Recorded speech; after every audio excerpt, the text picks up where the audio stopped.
இன்றைய காலகட்டத்தில் எப்படி நாங்கள் உறுப்பினர் சேர்க்கையை நாங்கள் ஆரம்பிப்பதற்கான நிகழ்வை நடத்தி கொண்டிருக்கிறோமோ அதே போல தம்பி விஜய் அவர்கள் இன்று தனது கொடியை அறிமுகப்படுத்தி இருக்கிறார், தனது பாடலை அறிமுகப்படுத்தி இருக்கிறார். முதலில் நான் அவருக்கு எனது வாழ்த்துக்களை தெரிவித்துக் கொள்கிறேன். தமிழகத்திற்கு இன்னும் நிறைய அரசியல் தலைவர்கள் உருவாக வேண்டும், மக்களுக்கு சேவை செய்ய வேண்டும். அந்த வகையில் அவருக்கு எனது வாழ்த்துக்களை தெரிவித்துக் கொள்கிறேன்.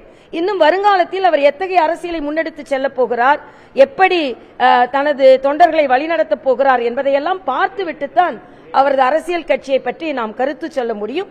எது எப்படி இருந்தாலும் ஒரு புதிய தலைவர் உருவாகி இருக்கிறார் என்ற வகையில் அவருக்கு நான் எனது மனமார்ந்த வாழ்த்துக்களை தெரிவித்துக் கொள்கிறேன். விமர்சையாக கொடி ஏற்றினார், உடனே விமர்சனங்கள் வருவதற்கும் வாய்ப்பு இருக்கிறது. கொடி ஏற ஏற விமர்சனமும் ஏறி இருக்கிறது. இது ஆரோக்கியமான சூழ்நிலை. ஒரு விமர்சனம் இல்லை என்றால் ஒரு கட்சி வளர முடியாது. ஆக ஆரம்பத்திலேயே விமர்சனம் வந்தது. யானையின் மீது விமர்சனம் வந்திருக்கிறது, வாகை மலரின் மீது விமர்சனம் வந்திருக்கிறது. அதாவது யானையை அவர்கள் போட்டதனால் பகுஜன் சமாஜ்வாதியின் கட்சியின் தலைவர் அதற்கு எதிர்ப்பு தெரிவித்திருக்கார். ரொம்ப நாகரிகமாக சொல்லியிருக்கிறார். பகுஜன் சமாஜ்வாதியின் தலைவர் ஒருவேளை சட்ட ரீதியாக அவர்களுக்கு தெரியாமல் இருந்திருக்கலாம், சட்ட ரீதியாக தெரிந்த பின்பு அவர்கள் என்ன நடவடிக்கை எடுக்க வேண்டும் என்று. நல்லவேளை அதில் வாகை மலர் தான் இருந்தது, தாமரை மலர் இல்லை. தாமரை மலர் இருந்ததுன்னா நாங்களும் எங்களது கருத்தை நாங்கள் பதிவு செய்திருப்போம். அதனால அது வாகை மலரா தூங்கு மூஞ்சி மலரா என்பதில் வேற இப்போ சமூக ஆர்வலர்கள் ஒரு விவாதம் நடைபெறுகிறது. அதாவது ஒரு அரசியல் கட்சி ஆரம்பித்து கொள்கை வந்த பின்பு விவாதம் வரலாம். ஆனா கொடியிலே இருக்கிற பூ வாகை மலரா இல்லனா தூங்கு மூஞ்சி மலரா இல்லனா யானையை போட்டது சரியா இல்லையா, எது எப்படி இருந்தாலும் கொடி மங்களகரமாக இருக்கிறது. நல்ல மஞ்சளும் சிகப்புமாக குங்குமமும் மஞ்சளும் போல இருப்பது எனக்கு மகிழ்ச்சி.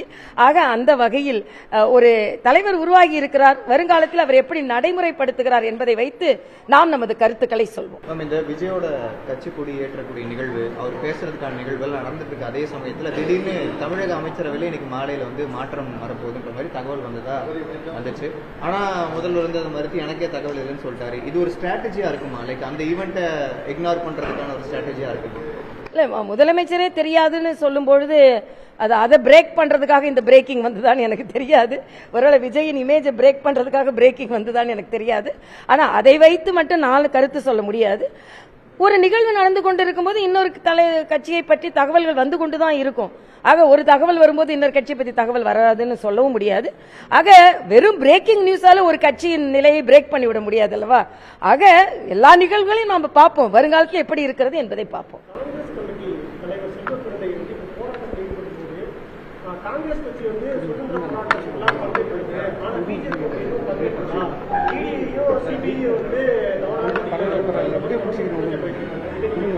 இல்ல, பாரதிய ஜனதா கட்சி கட்சியின் சார்ந்தவர்கள் சுதந்திர போராட்டத்திலும் ஈடுபட்டார்கள். இரண்டாவது சுதந்திர போராட்டம் என்ற எமர்ஜென்சியில் அதிகமாக கைதானவர்கள் பாரதிய ஜனதா கட்சியை சார்ந்தவர்கள் தான். ஆக சுதந்திரத்திற்காக போராடினாலும் அதிலும் எங்கள் பங்கு இருக்கிறது. சுதந்திரத்திற்கு பின்பு சுதந்திரத்தின் குரல் வழி நெரிக்கப்பட்ட பின்பும் பாரதிய ஜனதா கட்சியின் பங்கு இருக்கிறது. ஆனால் அன்றைய சொல்லுகின்ற அண்ணன் செல்வ பெருந்தகின் காங்கிரஸை காந்தி கலைத்துவிட சொன்னார். ஆக அன்றிருந்த காங்கிரஸ் இல்லை இன்று இருக்கிற காங்கிரஸ் முற்றிலுமாக வேறு காங்கிரஸ்.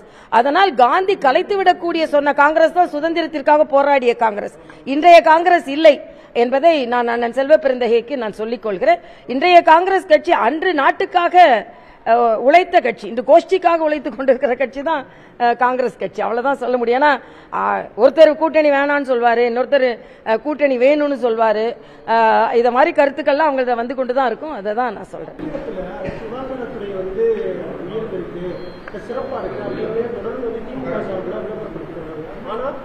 பல மருத்துவமனைகள்ல, அரசு மருத்துவமனைகள்லயே மருத்துவர்கள் இருக்கும்போதே தூய்மை பணியாளர்கள் குளுக்கோஸ் ஏற்றுறது, அதே போல இன்ஜெக்ஷன் வாங்குறதுக்கு இல்ல. நான் இப்போ ஒரு செய்தி பார்த்தேன். ஒரு வயதான முதிர்ந்த அம்மா நாய்க்கடிக்கு இன்ஜெக்ஷன் சிரிஞ்ச வாங்க சொல்லி வெளி கடைக்கு அனுப்புனாங்க அப்படின்னு சொல்லி, இது மிகவும் கண்டிக்கத்தக்கது. நாம இன்னைக்கு உலக முதலீடுகள்லாம் நாம ஈர்த்து கொண்டு இருக்கிறோம், நம்ம சொல்றோம்.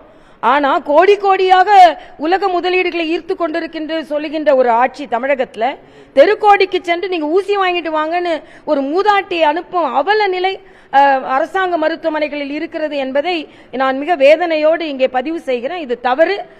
அதில் சுகாதாரத்துறை அமைச்சர் தனி கவனம் செலுத்த வேண்டும். சென்னையில் வேணா எல்லாம் சரியா இருக்க இருக்கலாம், ஒவ்வொரு கிராமத்திலும் சரியான நடவடிக்கைகள் இருக்கிறதா என்பதை அவர்கள் பார்க்க வேண்டும் என்பது எனது கருத்து. தேங்க்யூ.